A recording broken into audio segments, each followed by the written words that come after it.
দেখুন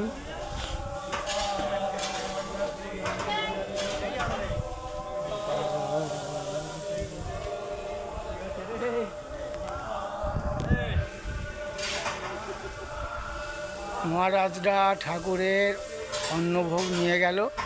আপনারা দেখলেন, আপনাদের একটু আগেই দেখিয়েছিলাম অন্নভোগ কী করে সাজিয়ে নিয়েছিল।